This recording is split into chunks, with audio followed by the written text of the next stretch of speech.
Okay.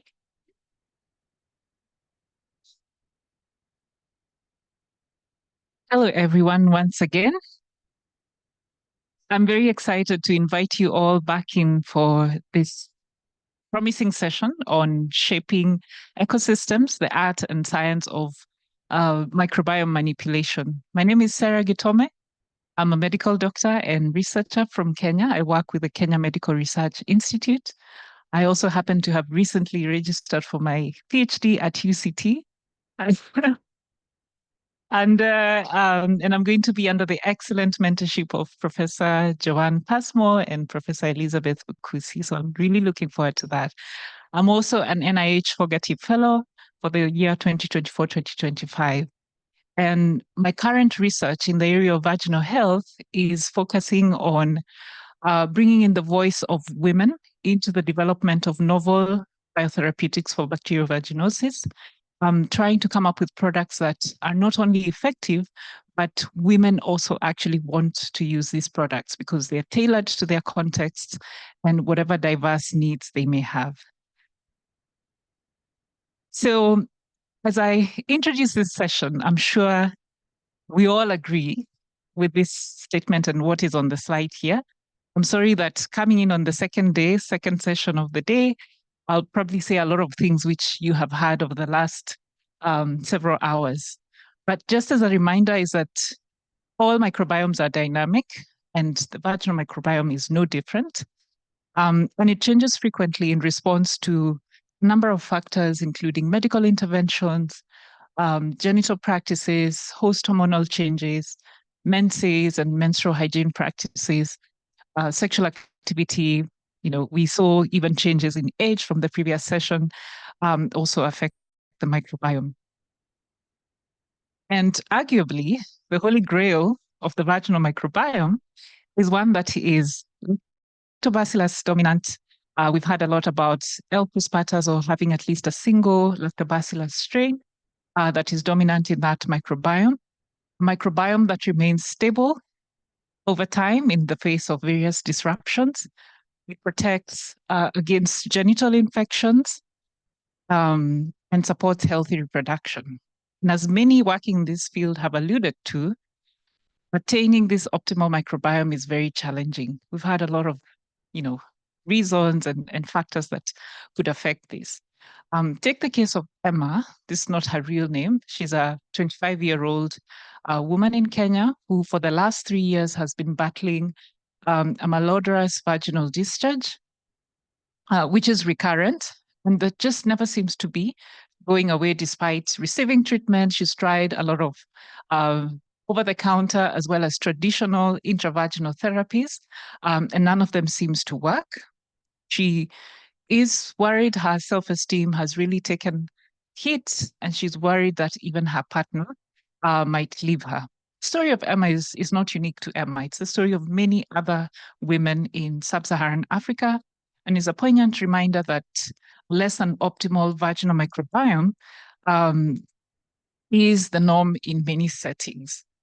So research has shown, and as we've discussed in the previous sessions, that a suboptimal vaginal microbiome increases women's susceptibility to sexually transmitted infections, including HIV, as well as adverse pregnancy outcomes.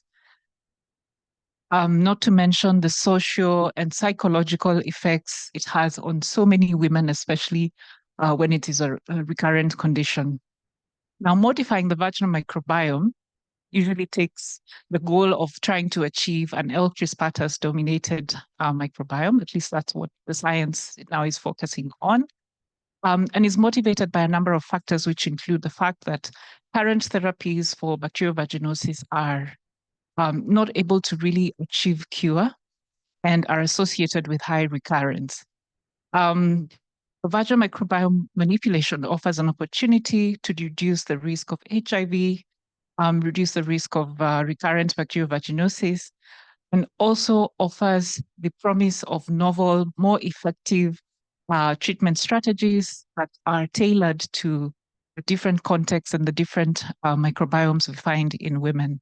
And just to give a snippet of the promise is that some modeling studies suggests that 30% of new HIV infections can be averted by optimizing the vaginal microbiome to have a healthy, functional lactic acid producing lactobacilli dominant environment. We've already heard about lactin V yesterday, which is an L crispatase containing live biotherapeutic products that moderately reduced the risk of recurrence of bacterial vaginosis in both African and American women. But as you recall, the effect was not sustained, especially in the African women. So going back to the story I just told you about Emma, it highlights the point that women are already trying to find ways to manipulate their microbiome. They may know this, or probably most of the times unknowingly, that they are modifying their microbiome. And so the question then is not whether we should manipulate the microbiome, but rather how do we do so safely and effectively. So over the next 15 minutes, you're going to hear from three wonderful speakers who are going to be telling us about three novel initiatives that are leading the way in vaginal microbiome manipulation today, and how these are being contextualized for the African settings. All of these techniques, just as a reminder, are under research, at various stages of research, and there's still a lot that is unknown about how they work or how they're going to impact women's health. However, they present exciting opportunities to reimagine how we improve women's reproductive and overall health. So to start us off is Dr.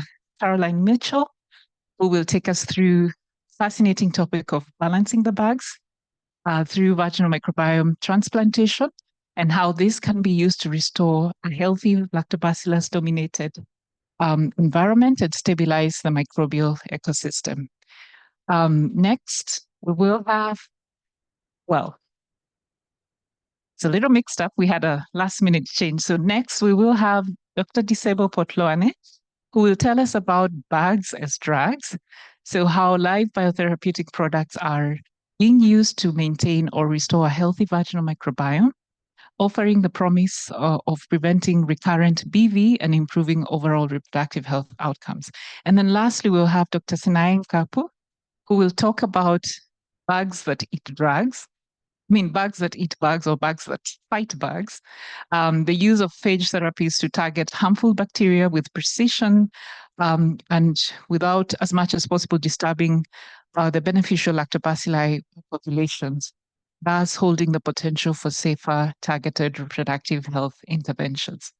So without further ado, I will invite Professor Caroline Mitchell. I'll tell you a little bit about her. She's a gynecologist who directs the Vulvovaginal Disorders Program and runs a referral vulvovaginitis clinic at the Massachusetts General Hospital in the US. She spent 2 years in the Peace Corps in Lesotho, Southern Africa, and then returned to the US to complete her residency training at the University of Washington in Seattle, where she also received her MPH degree. Professor Mitchell spends most of her time in the lab doing science research, and her work focuses on the relationship between the vaginal microbiota and the reproductive mucosal immune response, and how interactions between humans and our microbes influence reproductive health.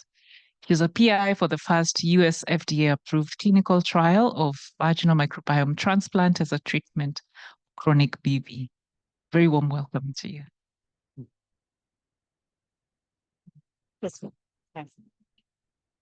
Thank you so much. I'm really pleased to be here, and thank you to Joanne and Lenine for inviting me to give this talk.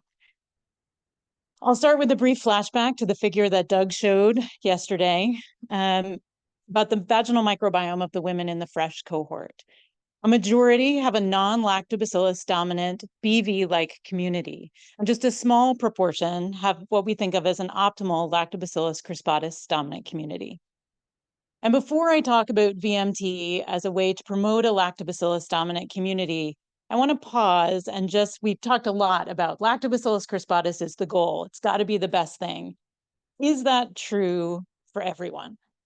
Are we basing that assumption on data from Africa? And this figure is very similar to what Heather did with the gut microbiome and putting stars all over the map. The studies here show studies that have found an association between lactobacillus dominance, some of them crispatus dominance, some just based on lactobacillus morphology, and lower risk for HIV in red, lower risk for human papillomavirus in green, lower risk for preterm birth in purple, and lower quantities of the pro-inflammatory cytokine IL-1 beta that many people here are very familiar with, thanks to Joanne.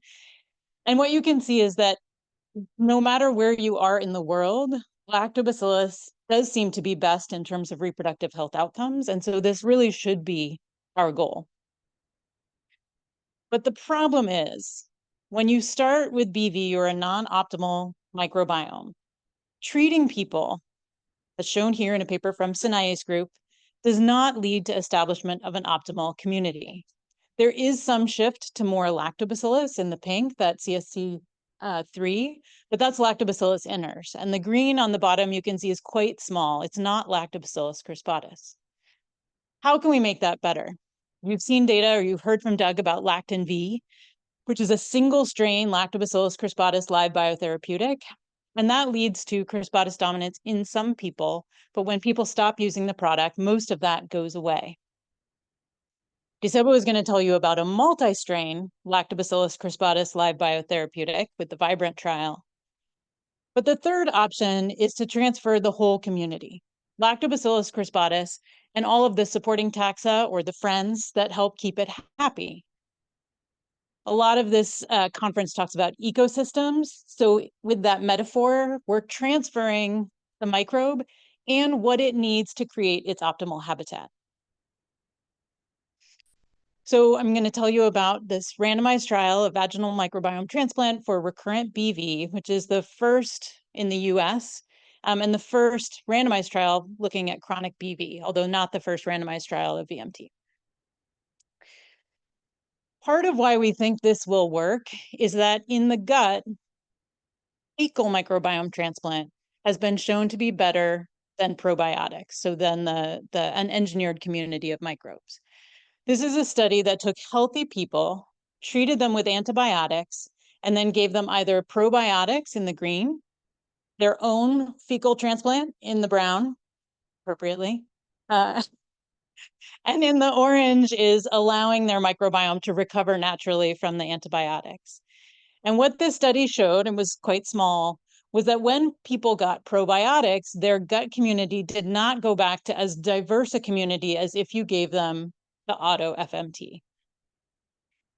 Now, the vaginal microbiome is quite different than the gut, which I don't have to tell this group. We're not going for diversity in the vagina, we're going for simplicity. However, this idea that community is better, there is some special sauce in the whole community that we're just not able to figure out when we design a live biotherapeutic intervention. So that's the idea behind VMT. Obviously, the first concern with VMT is safety. We're taking human material and putting it into another human. And anyone who works in this STI field knows that that is a tenuous proposition.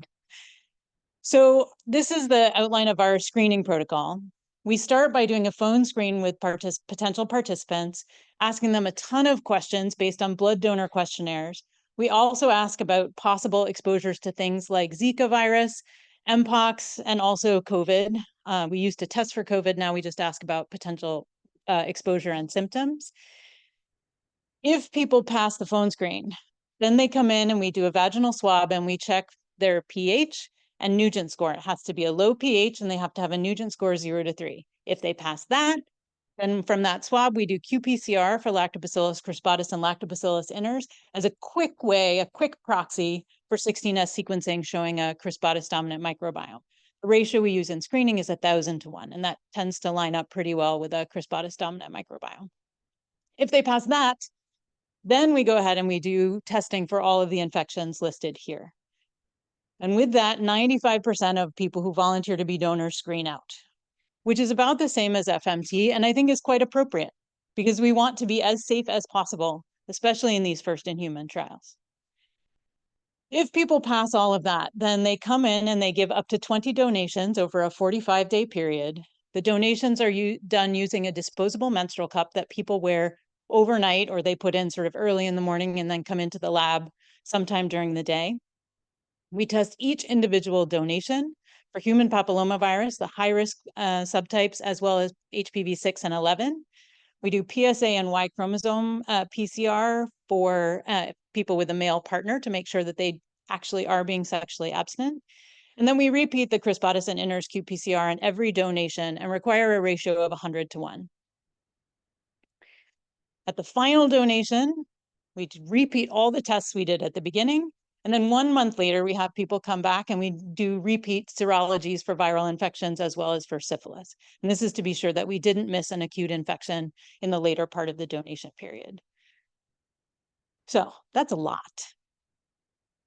And for this type of study that is a first in human, this is what you have to do. This has to be as safe as possible. Our recipients are people with recurrent BV. Recurrent BV is 3 times in a year, 2 times in the past 6 months. And many of the participants, at least in our pilot, are people who said, you know, I've just stopped going to the doctor.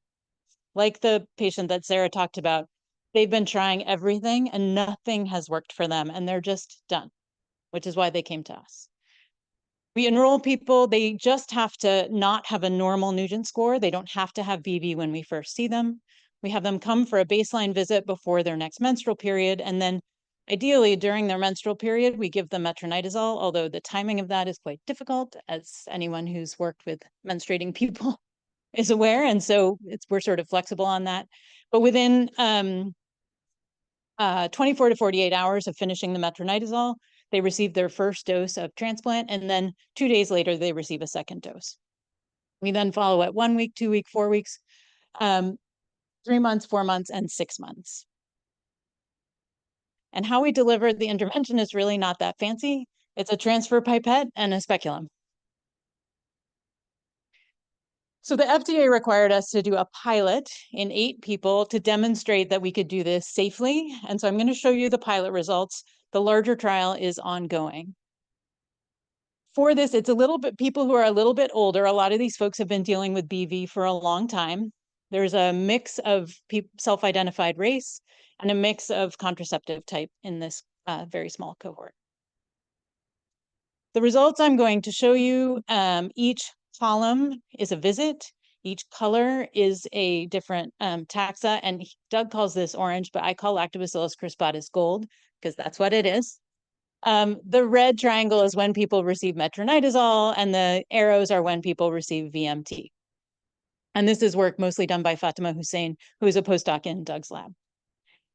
Our donations were nearly 100% Lactobacillus crispatus, and everyone received donations from this one donor. So the top row here is our placebo participants. The bottom row is our VMT recipients. This is the final bar. Here is their 1 month outcome, which is our primary outcome. And what you can see is that none of the people who received placebo were Crispatus dominant, whereas 3 out of 4 people were Crispatus dominant in the transplant group. At 6 months, 2 of the 4 people retained that Crispatus dominance, although that second person over, who looks like she just has a very little bit left, a year later, she emailed us to say, I still feel great, you have changed my life. So that little bit of Crispatus seems to have done her well over time. This last person, I don't know what happened for her. And we have a lot of metadata to try and understand why did the transplant work in some people and not in others.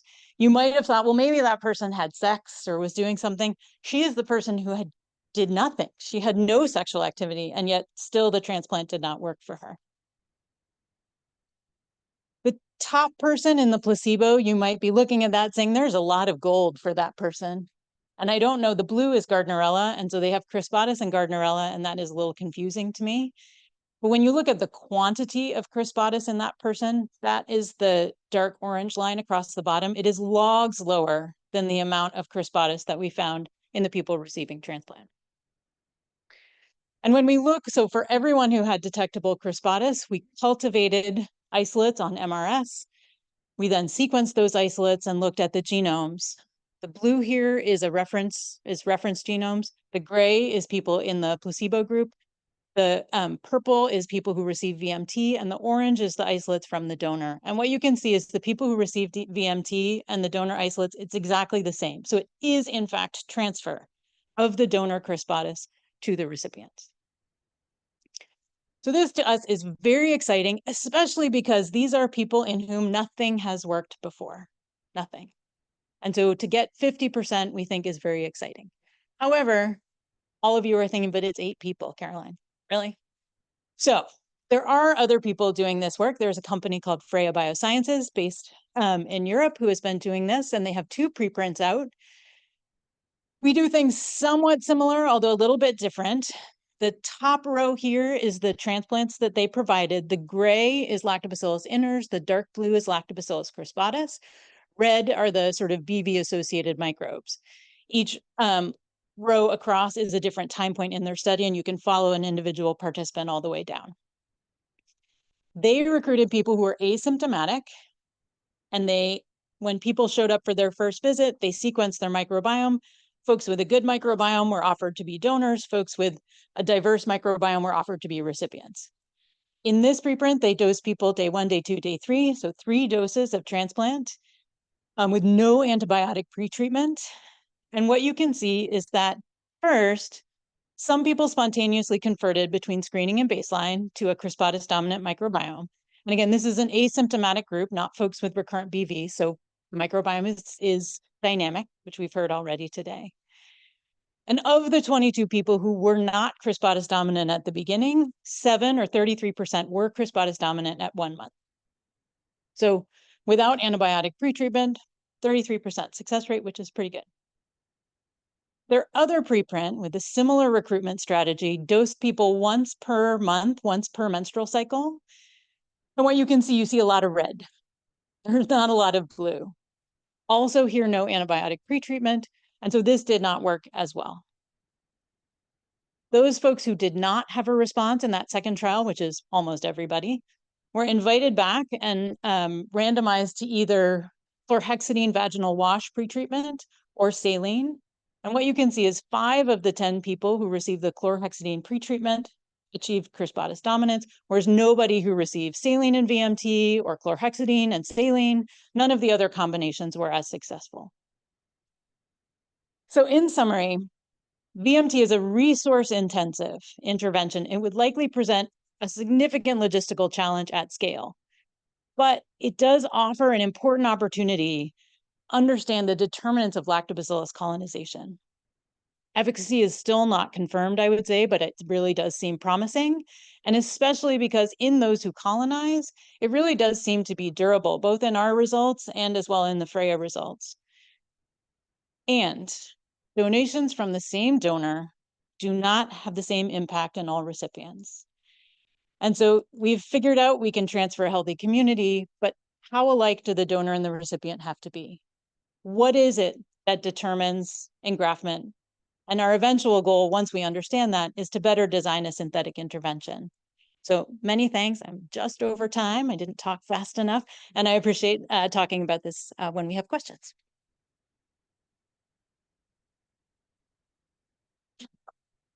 Thank you very much, Professor Mitchell. And next, I will introduce Dr. Disebo Potloane, a clinician and site director at the Kaprisa Vulindlela Research Clinic, KwaZulu-Natal, South Africa. She's leading a study that's looking at a new live biotherapeutic product that is aimed at shifting the vaginal microbiome in women that have bacterial vaginosis towards one that is healthy and optimal.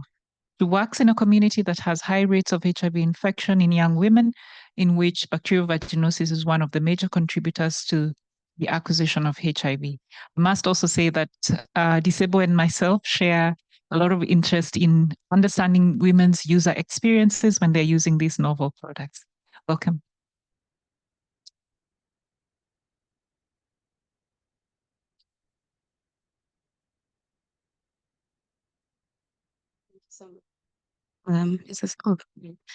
Thanks so much, Serah, for that lovely introduction. So I'm going to talk about the Vibrant trial, and I've had the opportunity to speak about this trial a few times this year. But I'm thankful to have another opportunity to speak to this group about this trial. This is a massive collaborative effort with a lot of people contributing to it. And obviously supported by the Gates Foundation, for which we're very grateful. So in my presentation, I'm going to tell you a little bit about how the live biotherapeutic products in the Vibrant trial were developed and designed, the trial itself and the study schema, and some of the lessons that we've learned in running the Vibrant trial. So because you have not heard it enough, a Lactobacillus crispatus dominated community is what we currently know as being optimal. We know that BV is characterized by an increase in diversity and quantity of species and the lack of Lactobacillus colonization in the female genital tract. It affects approximately 30% of women worldwide, but data shows that African women or women of African descent are disproportionately affected as they more likely have diverse vaginal communities compared to European and Asian women. We also know that BV is associated with multiple adverse reproductive health outcomes, including HIV. And that's really my primary focus in the community that I work in. The UNAIDS estimates show that in 2023, of the 39.9 million people living with HIV, 20.8 million of them are in Eastern and Southern Africa. When you look at prevalence rates of BV, we see that BV prevalence is highest in Eastern and Southern Africa. So there's obviously a link there, a link that we cannot overlook. As I mentioned, I am very much passionate about preventing infections in young women. And I've been privileged to work on multiple projects that look at various biomedical technologies. And the Matrix program was one of them. And they do have, as I mentioned yesterday, the vaginal microbiome written into the protocols and being studied in the trials. And I really am hoping that going forward in every HIV prevention program, whether we're looking at a biomedical intervention or behavioral intervention to prevent new infections of HIV, we will take into consideration how important the vaginal microbiome is, and that this link and us optimizing the vaginal microbiome is something that we cannot overlook. Current treatment for BV is still antibiotics, as we know.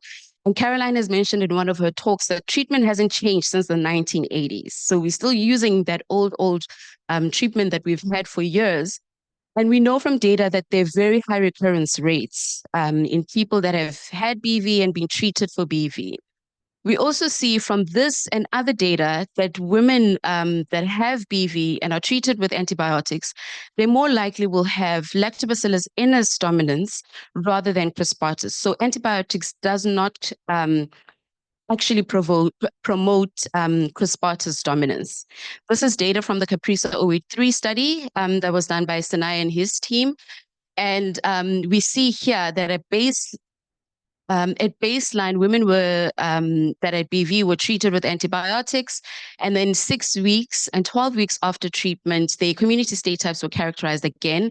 And we see that a lot more women, so innes is yellow in this diagram. So we see a lot of women having innes, and even at the 12-week time point, and only a very small proportion that actually have crispatus after treatment. So we do need interventions that will promote crispatus and try and optimize the microbiome so that we hopefully can prevent these recurrences. So some of the strategies that promote crispatus, I'm sure we've all have seen commercial products that are targeted at vaginal health. These products have very little to no benefit, and they also don't contain the strains of lactobacillus that are in the female genital tract. We heard about the Lactin V trial, which was a single strain of L. crispatus, and Doug told us about the colonization. Sorry about that. Colonization that was really great immediately after treatment, but that dropped at week 24. We also see from this diagram that recurrences were lower in the Lactin V arm, but the recurrence rates were still high. So we didn't have the durable effect that we were hoping to see. So in thinking that maybe one strain is not enough, Jacques and his team did this. They generated this data, and they looked at the bacterial genes in women that had stable L. crispata-dominated vaginal communities. And they found that the number of genes that are present in the metagenome is much higher than the number of genes that are present in any single isolate of L. crispatus. And that for every isolate, there will be a number of metagenome genes that are unaccounted for. And this basically suggests that women that have L. crispatus dominated communities have more than one strain that are present in that environment at any given point in time. We see on the far right-hand side that when you start combining strains, you get this increase in genetic coverage. And that is the data that supported us putting multiple strains into our live biotherapeutic. Various groups went into their cohorts to identify women that had stable crispata-dominated communities.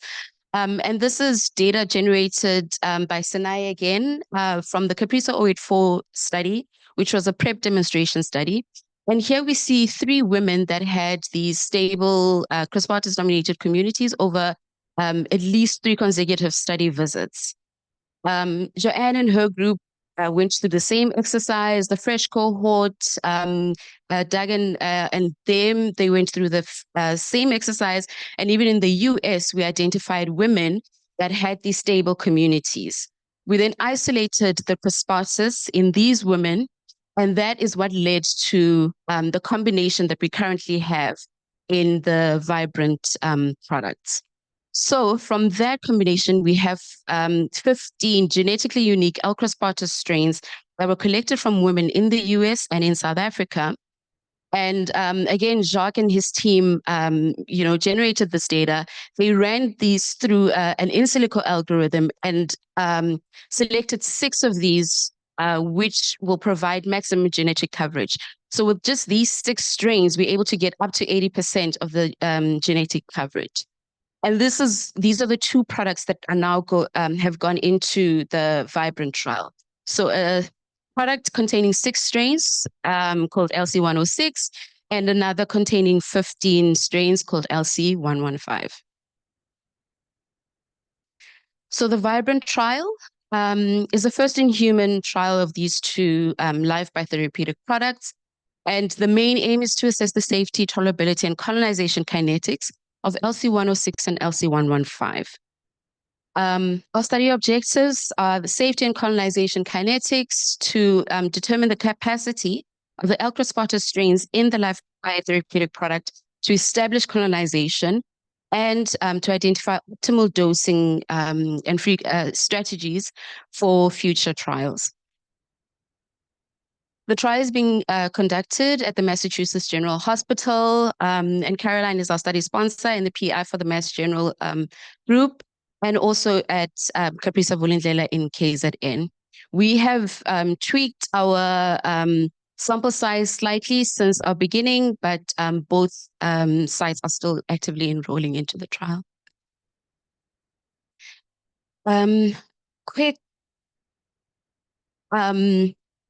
Just a quick overview of the study schema.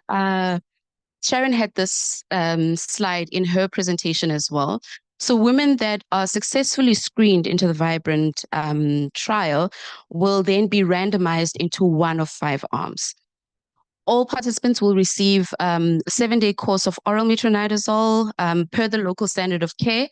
In the first arm, they will receive 7 days of placebo. In the second arm, 7 days of LC116, and this is daily dosing for 7 days. In the third arm, 3 days of active 106 and 4 days of placebo. In the fourth arm, they will start the product use in the middle of the antibiotic course. And in the fifth arm, 7 days of 115. They will then enter an off-product follow-up phase. And at this 5-week time point is where we will do our primary analysis. And that is basically looking at colonization over these 5 weeks. And we define that as at least a 5% relative abundance of any one of the strains that are in the product, or combination, a 10% combination of any of the strains in the product over those 5 weeks.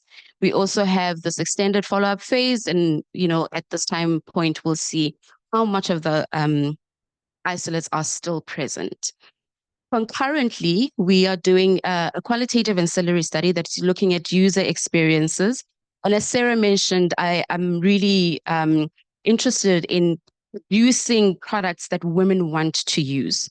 So as part of this, we do a conceived ideas survey to ask women before they use their product, what do they think it's going to be like? What do they think the product is about? Immediately after using the product, we'll do an in-depth interview. And at 5 weeks, we also do another in-depth interview, and we'll use this data to support acceptability data that we're collecting in the clinical trial. So these are some of the study outcomes. And I really just want us to quickly go into the lessons learned so that I can maximize the time I have left. So a lot of things. We've learned a lot of things in running this trial. We've had to make a few modifications into how we're recruiting, into who we are recruiting. We've already had a few protocol amendments. And this is the eligibility criteria that we had in the very first version of the protocol. You'll see here we had BVs diagnosed by AMSEL and Nugent. So 3 out of 4 AMSEL criteria and Nugent of at least 7. Continuous oral or injectable contraceptives throughout the duration to suppress menses. And then we were also excluding IUDs. We were excluding people with high-grade abnormalities on pap smear, and the use of vaginal practices, vaginally inserted products, and so forth. So some of the challenges and considerations. So for both sides, we have had challenges with getting pap smear results back. And I'm sure a lot of clinicians will know that it usually takes a really long time to get pap smear results back.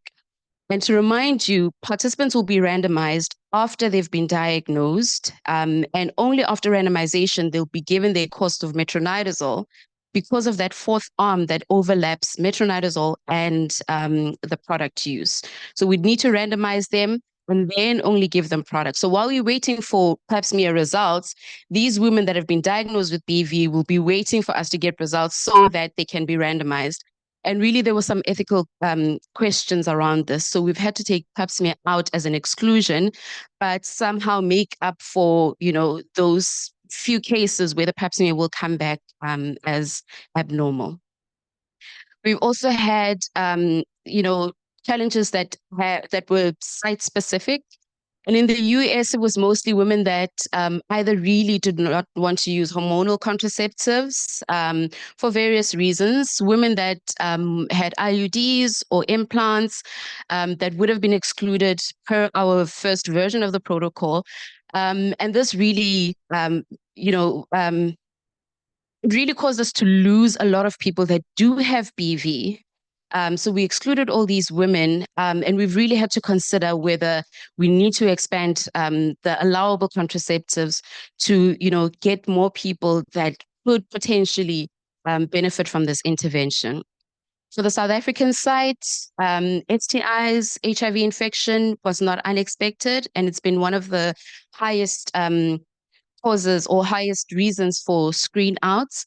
And what we did not anticipate was that a lot of people, although they had a high Nugent score, were AMSEL negative. We even went back, did training, retraining, put processes in place for cross-checking, AMSEL, and how we are looking for the different elements. And still, we came up with women having high Nugent scores and being AMSEL negative. We then had to look at some data, and Caroline did a lot of this, at, this AMSEL Nugent discrepancy in African populations or in various populations. And we found that in African populations, mostly, AMSEL does not necessarily, women will have BV by Nugent, but AMSEL a lot of the times will come back negative.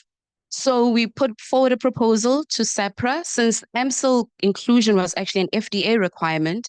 we put a proposal to SAPRA and our ethics committee to remove the AMSEL as an inclusion for the South African site only.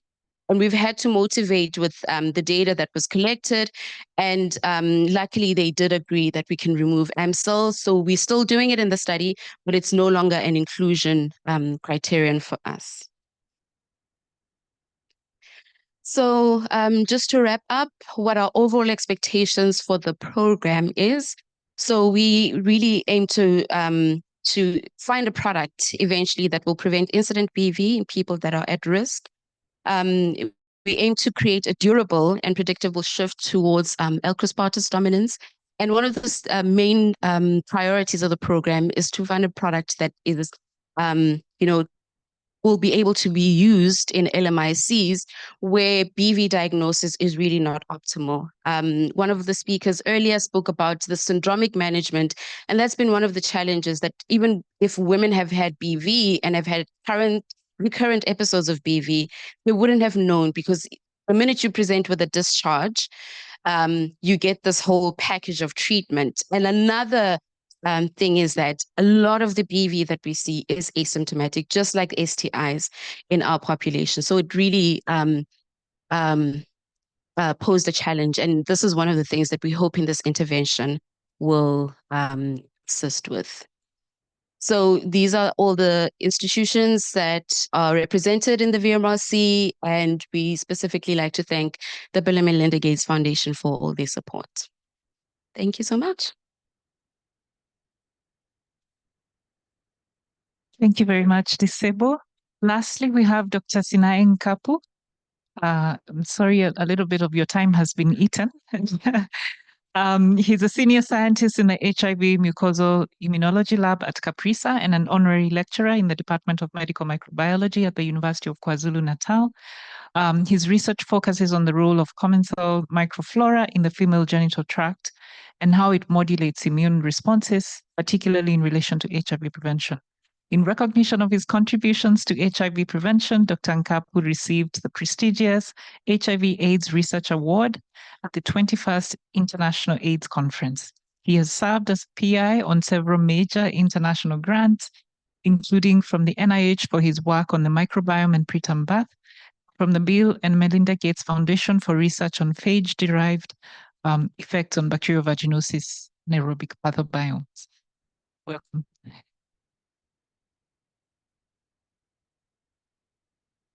Thank you so much, Serah. It's on, right? Cool. All right. So today I'm just going to share some of the work that we are doing in collaboration with BioNTech in Austria, where we're looking at the inhibitory effect of the phage against particularly Gardnerella, which is one of the bacteria that is most important when it comes to PV.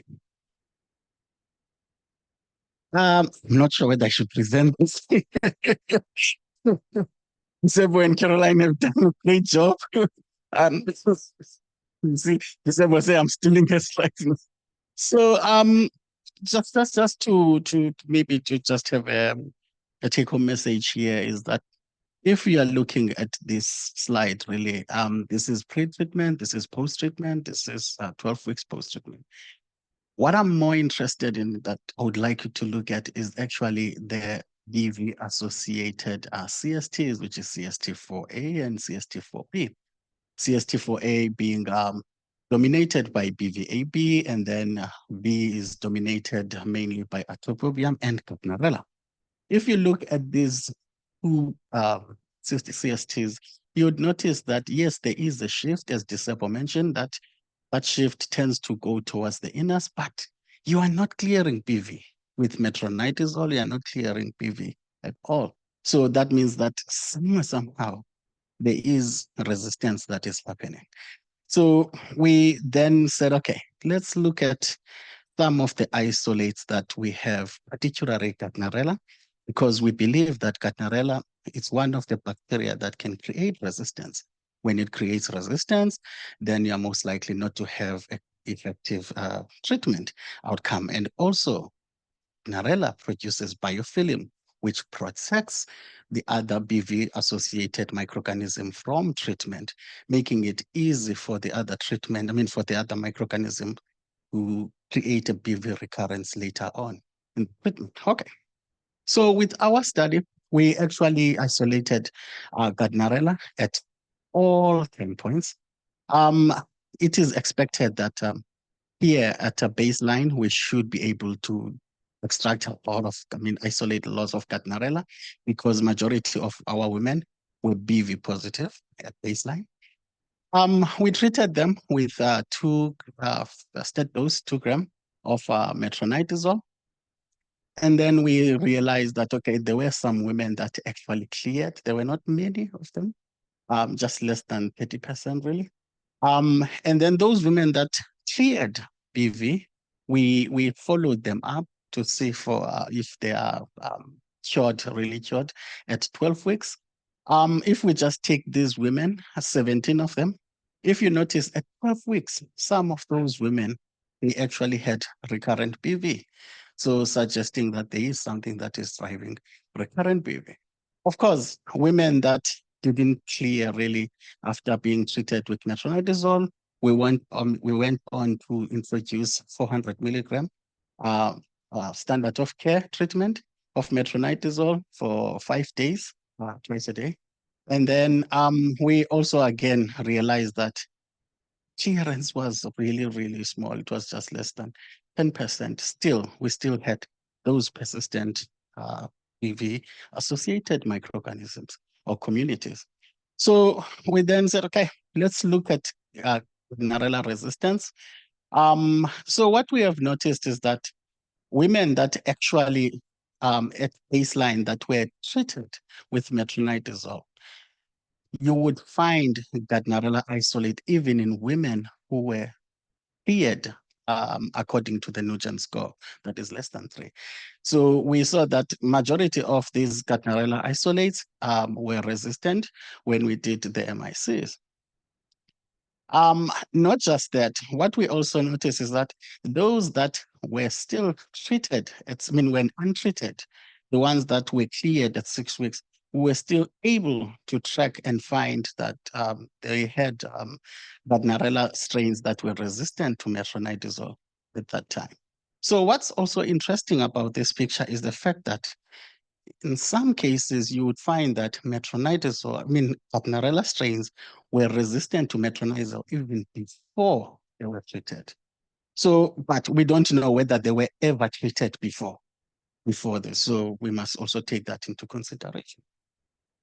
All right, so we do have a problem. Problem is Gardnerella resistance here. Therefore, we need alternative treatment. We know that even with clindamycin, you're most likely to see this recurrence rate.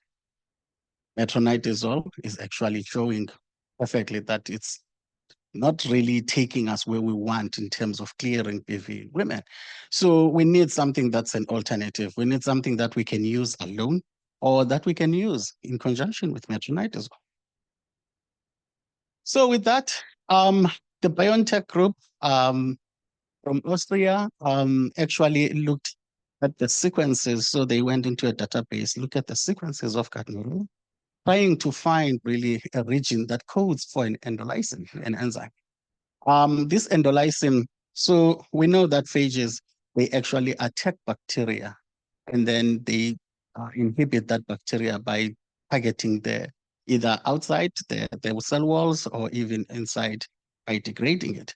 So in this case, the endolysin that the BioNTech group had was able to have the cleaving site, which is mostly important for it to be able to cleave the bacterial cell walls. And also they have a binding domain, which makes it effective on binding on this Gardnerella and then cleave the peptidoglycan. So they called this endolysin TM477, but nowadays they call it BNT331. All right, so one of the first things that you would do if you have a endolysin, of course, is to determine its efficacy against Gardnerella. not just any Gardnerella, the one that is resistant to metronidazole. So in this case, they had a wild type where they actually did not passage much of these 86 strains of Gardnerella. And then they had these other strains that they passaged at least for 25 days. So once they have passaged them, they passage them in presence of metronidazole. So you can see that when it comes to wild type, metronidazole really was effective by dose and also days.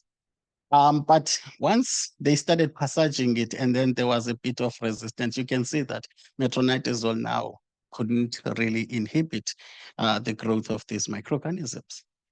But if we were to go and look at PM477, the endolysin, you would notice that even at 1 hour, there will be an effective inhibition of Gardnerella.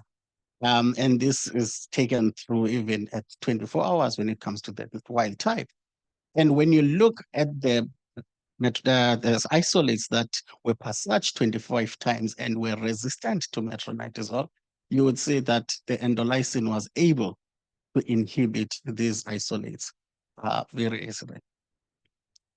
Okay, this was promising. So the next thing that the group did really was that they took more of these strains and not just do the Gardnerella vaginalis, just to see whether this endolysin is effective against different strains of Gardnerella.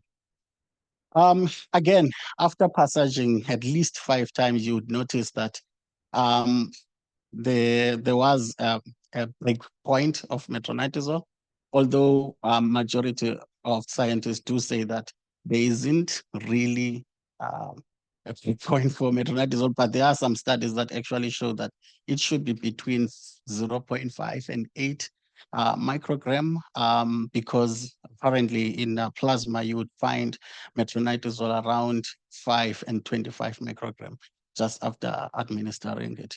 So, but here we took the norms of the resistant breakpoints. You can see that after 5 passages, majority of the strains were resistant to metronidazole already. But you would notice that with endolysin, actually, the Gardnerella vaginalis that was treated with endolysin, actually it was inhibited. And then maybe after 25 passages, it started to pick up a little bit. All right. So as I've mentioned before that one of the problems with Gardnerella, it produces biofilm.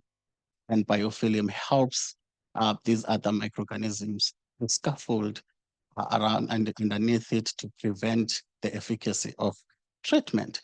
So one of the things that the group did is that they actually passaged again isolates that were known to produce biofilm in their group.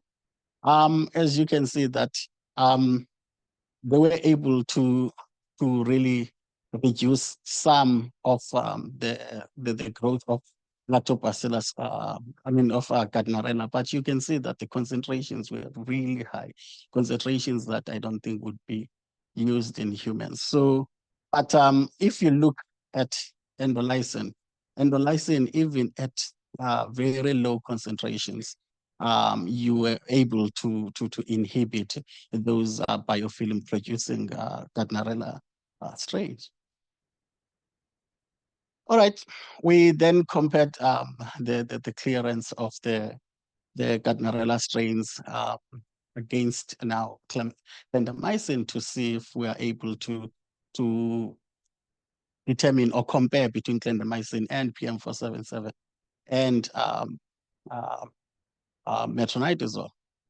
You can see that the biofilm producing strains, metronidazole was able to inhibit them at least 32 micrograms per mil, whereas majority of these were a bit resistant to clindamycin. But with PM477, again, at very low concentrations, you can see that they were able again to inhibit the Gardnerella strains. So what is also interesting about this endolysin is the fact that they do not inhibit the beneficial microorganisms, your lactobacillus crispatus and your INS and others. It's interesting that maybe they should have a role they play in INAS, because INAS is one of those bacteria that are just sitting there doing nothing interesting for the vagina. But they tend to contribute, or they allow that reverse towards the BV state. So somehow, maybe we need to understand the role of INAS better, and also maybe we need to either try and suppress the overgrowth of INAS, because if we have more INAS, we are less likely to have more crispatus. So maybe we need to do something with INAS. Joanne, I'm still holding you to that. Yeah, so with that work, majority of the stuff was done on ATCC strains.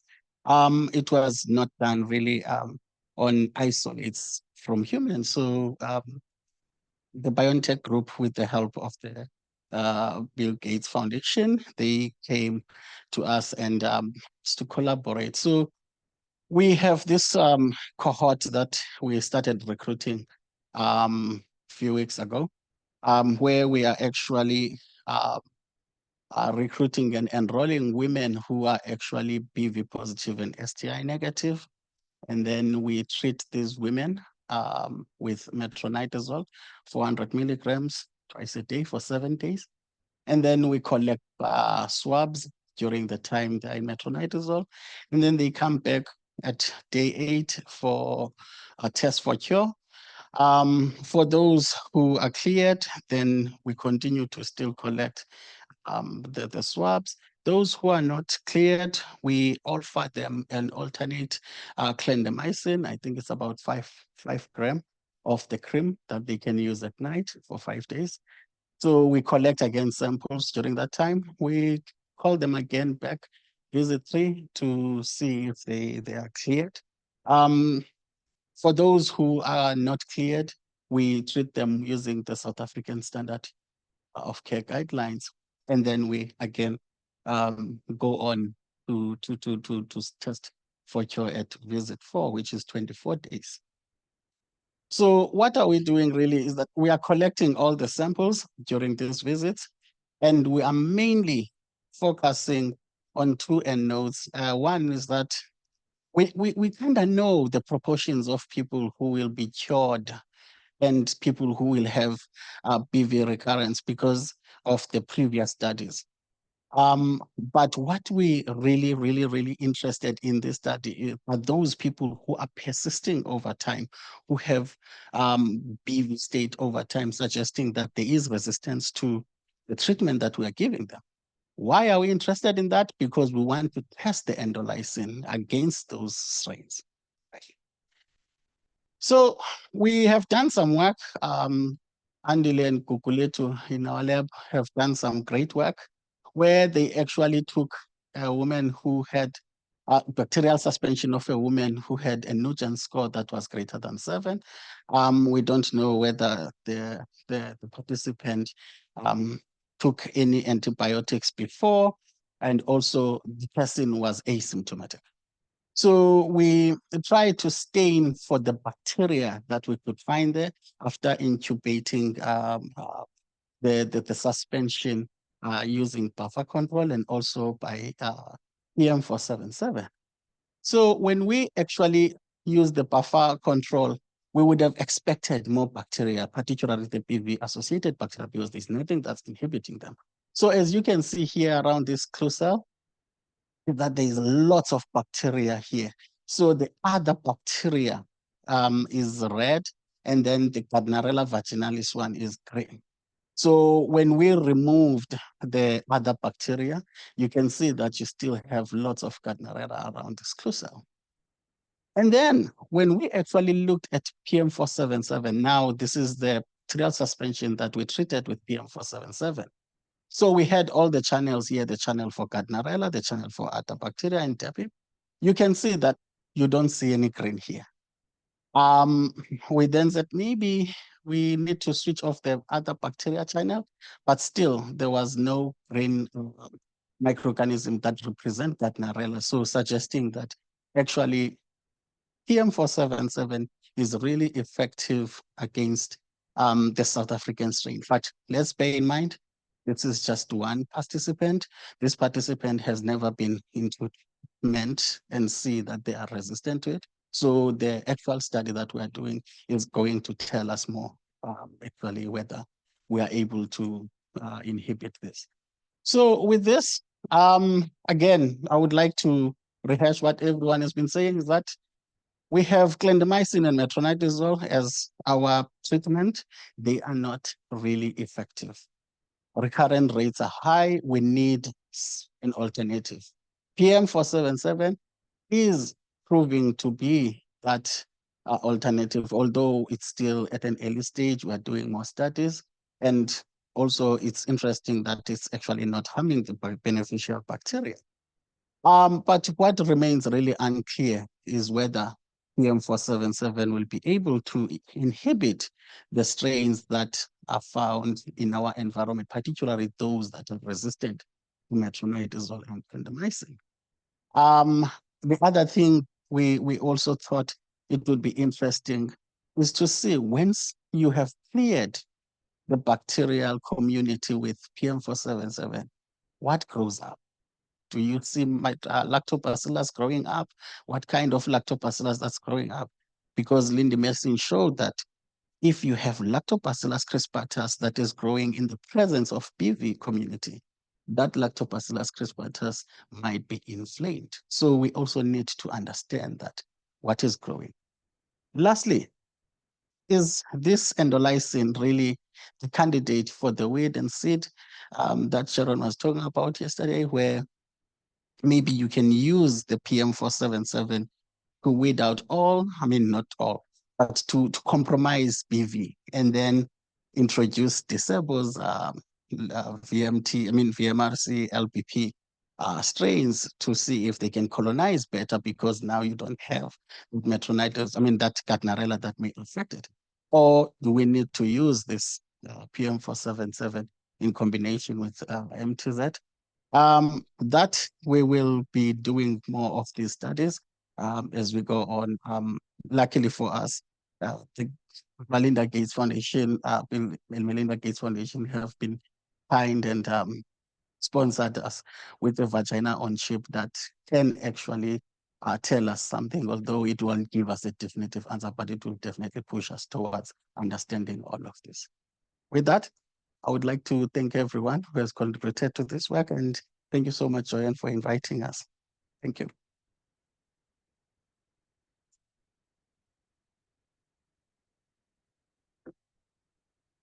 Thank you very much to all the speakers, all your brave work, and for sharing excellent insights. I invite you to come to the front.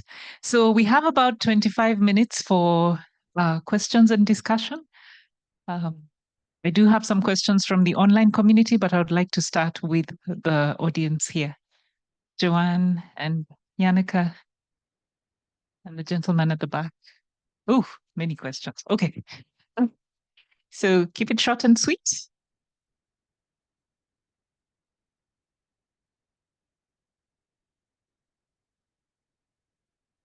Joanne. So that was an amazing panel presentation, and I'm obviously always extremely hopeful and optimistic when I see what is happening. But my question goes to Sinaye.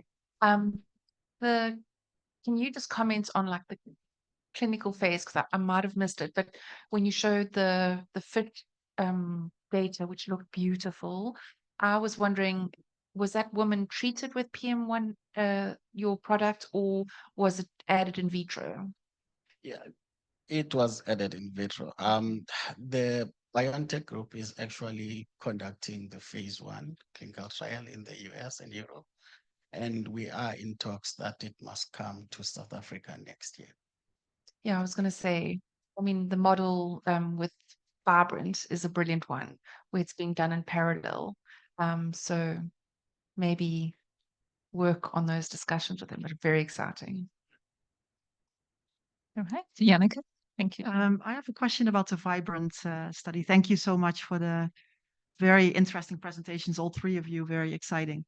I was wondering, I know that your primary objective is colonization of the strains that are in the, but you also have secondary objectives where you're looking at BV recurrence and I guess also overall community composition. So I was wondering two questions. One is, would you consider having like a positive control group, women using metronidazole for a longer period of time, for example, in addition to the placebo group as a negative control group? And also, I was wondering about the 7 days of dosing. How did you arrive at 7 days? Did you consider longer periods of dosing or intermittent dosing? So I'll start with the second question, and Caroline is co-lead of the project, so she also chip in. So the dosing strategy, we went back and forth about how long we actually want to have women dosing, and we really wanted as short as possible so that it's not so cumbersome for women, and also hopefully improve on adherence. The longer you have women dosing, the less likely you'll have optimal adherence to the product. So another thing is that for this very first study, we really just want to get some early data on what colonization may look like. And then in the next project, in the next phases, then we'll start looking at, is a shorter time period optimal, or do we really need to think about this intermittent dosing strategy? And, a lot of ideas will come from that. And I'm sure we'll learn a lot from the Vibrant trial. But for now, we just really wanted to make it as short as possible so that we can just get some answers to some of our earlier questions. And then the other question was have a positive control. We know that when women use metronidazole as a prophylactic treatment to prevent recurrence, that helps. It reduces incidence by 40%. So just having that as an additional control group to see how your probiotic compares to that. So no, we didn't actually, think about having women use metronidazole for a longer period or the prophylactic use of metronidazole. We really designed it to be per the local standard of care. So as a standard of care, we'd use 400 milligrams BD in South Africa and 500 BD for 7 days in America. So we, for this first phase, we really wanted to stick to what the standard of care is. And hopefully, later on we'd be able to use the product without having to use metronidazole. But I mean, that's right. Ambitious. The reason I'm asking is I did a probiotic trial myself with commercially available lactobacilli, and it's very difficult to interpret the data. Yeah. If at least when you have a group where you know what to expect, it's much easier to to really make a determination whether your intervention is efficacious or not. That's the reason. I know that it's for acceptability reasons, keeping it close to standard of care and short dosing is attractive, but maybe that could also have been a next step. For now, you need to know what's happening. That's why. Yeah. I'm curious to see If I can just say, Janneke, our goal is not prevention of recurrent BV. Our goal is establishing Crispatus dominance, right? Which metronidazole will not do. No. And that suppressive metronidazole regimen, when you stop using it, BV comes back. So it may be a positive control for can you suppress BV for a while, but it's not the positive control we want. What we want is Crispatus dominance, which is, again, quite a different goal than most studies have had to date.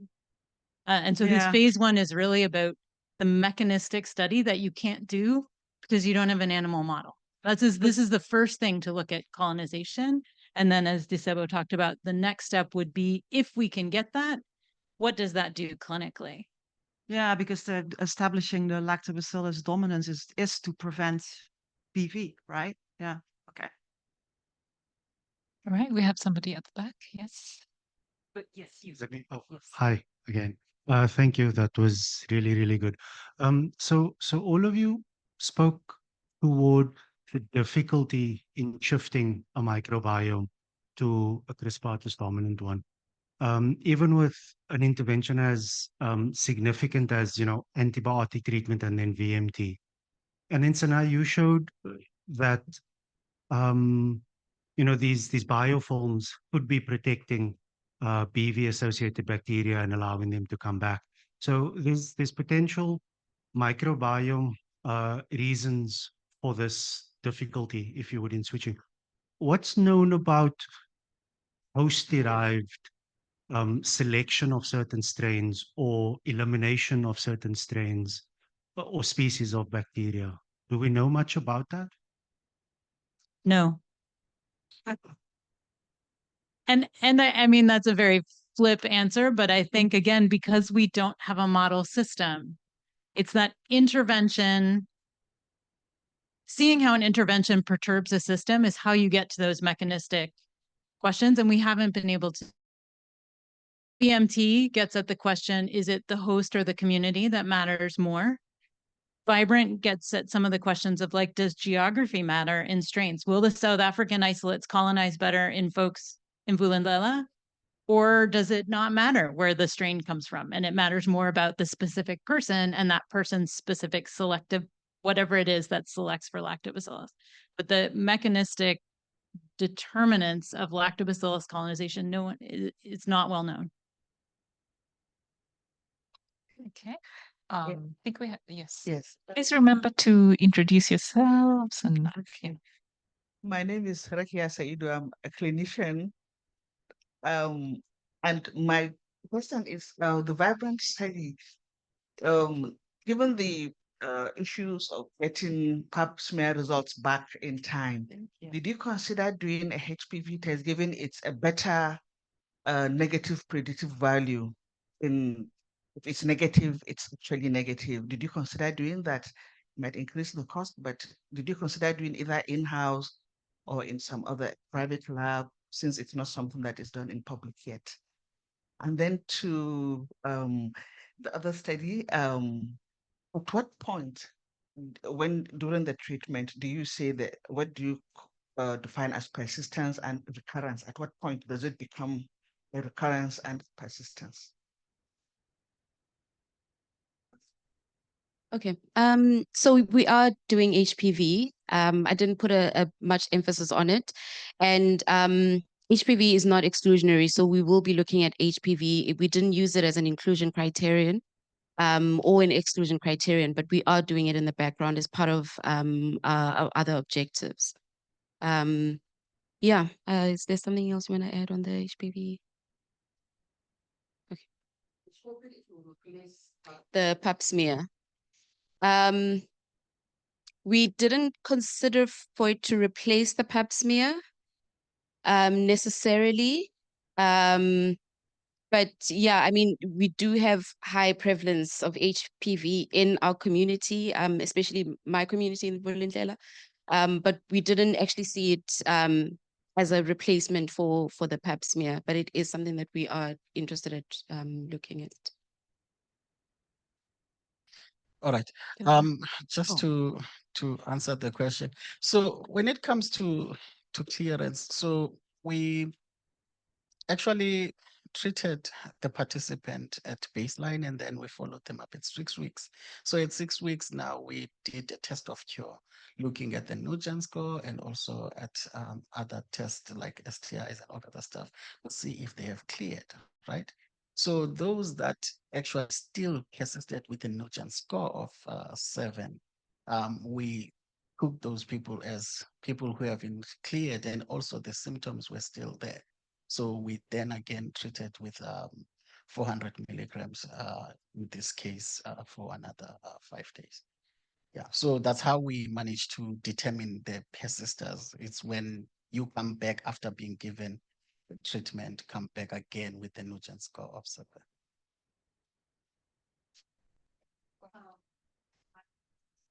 Margaret Gasaro from UNC Global Project Zambia. Thank you everybody for your work that you're doing, the art and science of manipulating the microbiome. Yesterday, I was very excited with all the hype towards doing work in Africa. So my comment, I'm requesting you, Caroline, to tell us about the VMT When do we think that we can do that here? And yeah. I'm sorry Doug is not here because Doug has been a huge proponent of doing VMT in the FRESH site. And so he has, and mostly Doug, but I, as part of the VMT team, actually have already submitted to SAPRA for approval to do the study at the FRESH site. The initial round of comments was actually quite positive, and so we're just waiting for human subjects approval and funding. Sorry, maybe I can ask a question. So I'm trying to talk on behalf of Anna here. So have you looked? Well, I guess we need to do this where we actually look at the other communities that are there, and those communities, how do they really help the engraftment of your lactobacillus in this VMT, and also how do they maybe fight off? Because there is this hypothesis that a shift in one community may just make some changes on the other community or impact the other community. So are you, well, Anna, are you really looking at that? I think Fungom environment. Right. I think for both of these studies, there are samples that will be dedicated to all of these mechanistic questions. And that is the power of an interventional study in humans, again, is the ability to ask causal, mechanistic questions and have at least something of an answer that's not just an association, that is more of a mechanistic question. So I think both of these studies a very rich collection of samples in which we will be able to answer some of those questions. All right. I want to make sure we have a little bit of time for the online questions because we have 4 questions, and I think we need to hear also from all the people who are listening to you online. So there are 3 questions for you, Caroline. Would you like me to just fire them away? And sure. Okay. Good. So the first question is, what do you postulate as potential interventions for sustaining the vaginal microbiome transplantation post-trial? And then when an LBP is made, do they use the entire culture, broth with metabolites, or just pellets?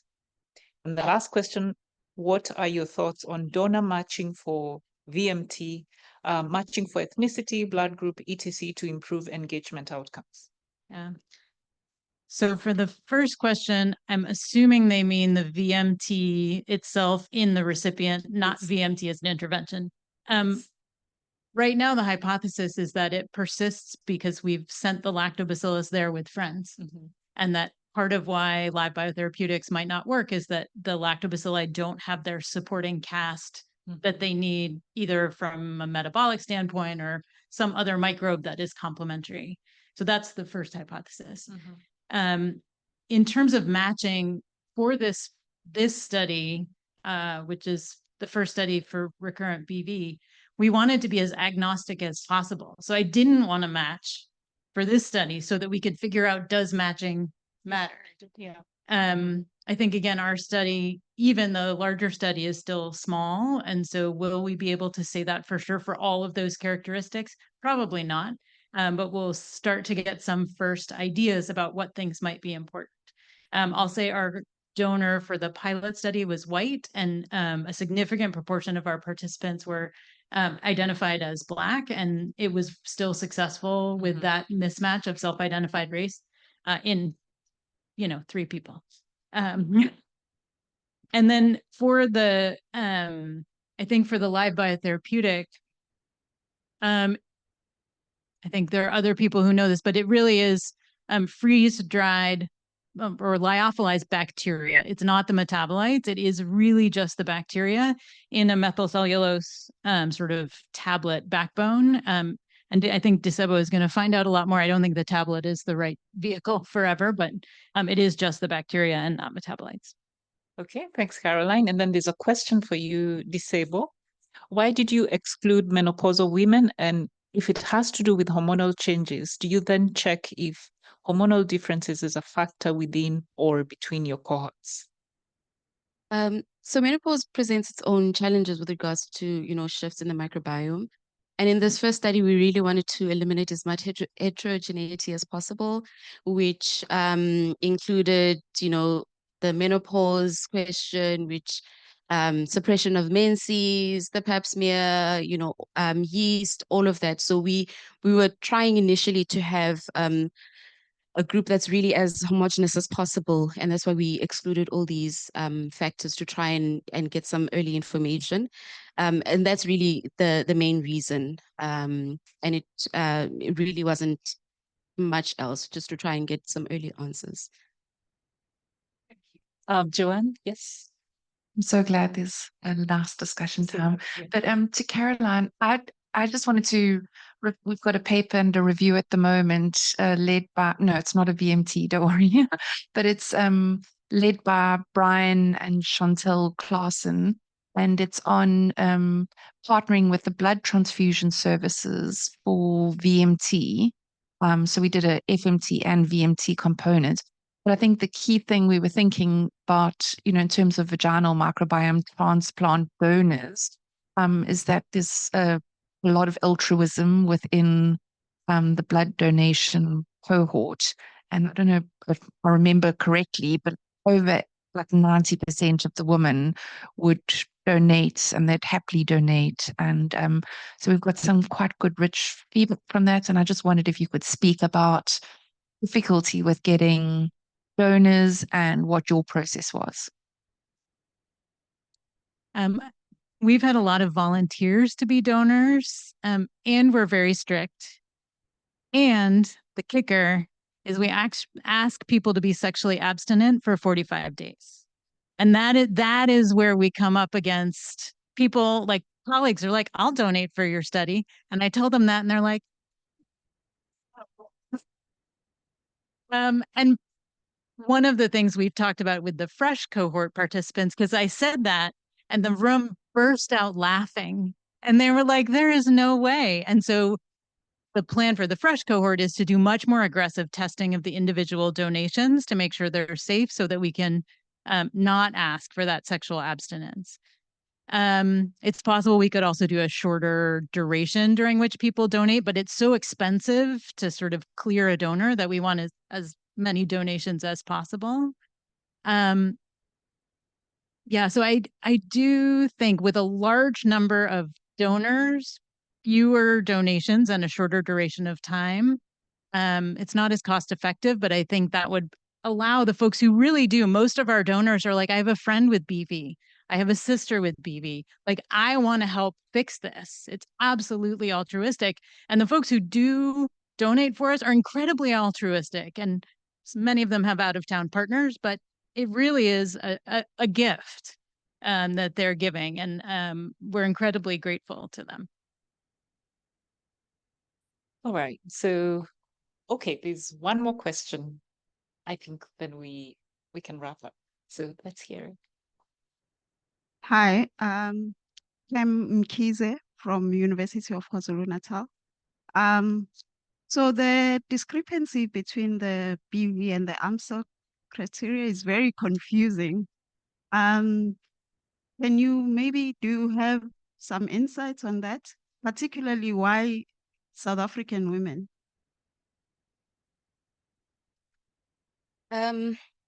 Yeah, it was a very interesting one.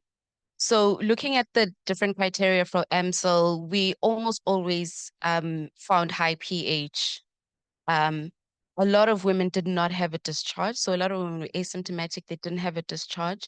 Flu cells were also not that common to find. And the whiff test was also, so those other three components or criterion were usually where we would come into a stumbling block. A lot of people think of AMSEL as a clinical, or linked to symptomatic BV, but not necessarily. And it was really interesting for us to find and to see that, even people with a Nugent score of 10 would sometimes not have, enough flu cells, or a positive whiff test, or even a vaginal discharge present, even in the presence of even when the Nugent score was that high. So it is something that we're also still looking at. So part of one of the things that we've added now is to look at AMSL Nugent and 16S and look at what, what the communities look like in those that were AMSL negative, but Nugent positive or had high Nugent scores. So it's something that we've now added, and Sinaye and his team will also be doing in the background to just try and understand that a bit more. Because the data for AMSL Nugent was actually, it wasn't a lot. We did find some data on it, but it wasn't really a lot of data. So I think this other component will help us to understand that a bit more.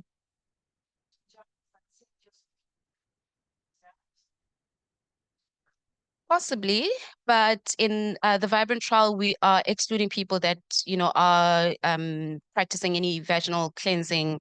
And again, it's self-report, so, it might not be as accurate, but we are collecting data on it, despite excluding them at baseline. But it is possible. I mean, this cohort is a cohort that is big on, cleansing practices, vaginal insert, sexual enhancers, and Heather spoke a bit about the study. And even there was another speaker that spoke about MIST. I think it was LGB that spoke about the MIST study. So it was done at the Vulindlela site as well. And it was in our site where, a lot of youngsters, a lot of the adolescent women were using the most of the vaginally inserted products. So it is quite a common practice in that area. But it's something that we're asking about and excluding at baseline. Thank you, Disebo. So lastly, this is open to all the speakers. What are your closing thoughts on how we translate these innovations into products that work to bring health for women, and especially in Africa? What are the challenges? What are the opportunities for accelerating the development? Okay, so maybe I'll start. Heather spoke yesterday about us being careful about the messaging. For a very long time, we've been telling women, don't put anything into your vagina, don't do anything to your vagina. And now we're like, here's a tablet, put it in your vagina. So I think, that disconnect in the messaging really goes a long way. And I'm really of the opinion that we can't do nothing until we know more. It's not always possible. So I think there's a lot of conversations that need to go into insertion practices. What are you inserting? What are you using? What is really going to optimize your vaginal community? And it's also very important how we send that message out. So I think that's one of the things I'm very interested in. And obviously, to have a product that women will be keen and eager to use is really one of my interest areas as well. Well, I think I will go back to what has been discussed yesterday a lot. What we have noticed, particularly with pharmaceutical companies, is that as much as they want to bring the product to Africa, they want to test it somewhere first where they feel like they will benefit more. Like for instance, if they want to do a VMT study or to test any product, they don't want to do it in Africa first. They want to do it in Europe first.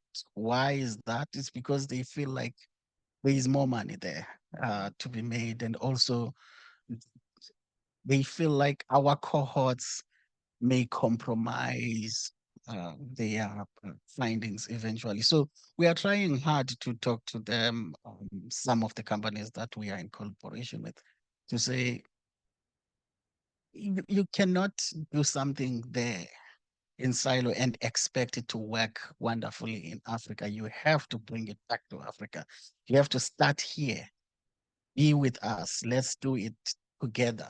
Like, for instance, I like the fact that BioNTech is offering us even from the basic science, because we are doing a cohort study where we are owning everything here in Africa. We are not shipping samples anywhere, but we are doing everything here.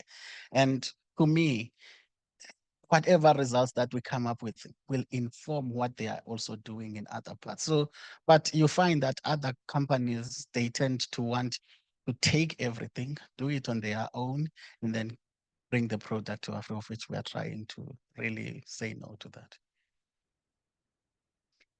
I should know better than to go after Sinaye. I think what I would say is I am incredibly excited about all of the intervention studies because I think there are multiple types of interventions that are being studied. And what I am most excited about is I think it will illuminate the biology because I think we are missing, I think there are things we're missing about BV. I think we don't understand either what determines what causes BV clearly or what determines who has the right lactobacillus. And until we understand that biology, I think all of these interventions are kind of just throwing stuff and seeing what works. And we need to target better, which I think after this, after some of these studies, we'll know more and better how to develop the next generation of products. Thank you so much. I think I have nothing to add to that. That's a wonderful way to conclude. Please give a round of applause for presenters. And thank you so much, everybody, for engaging so enthusiastically. We can now break for lunch.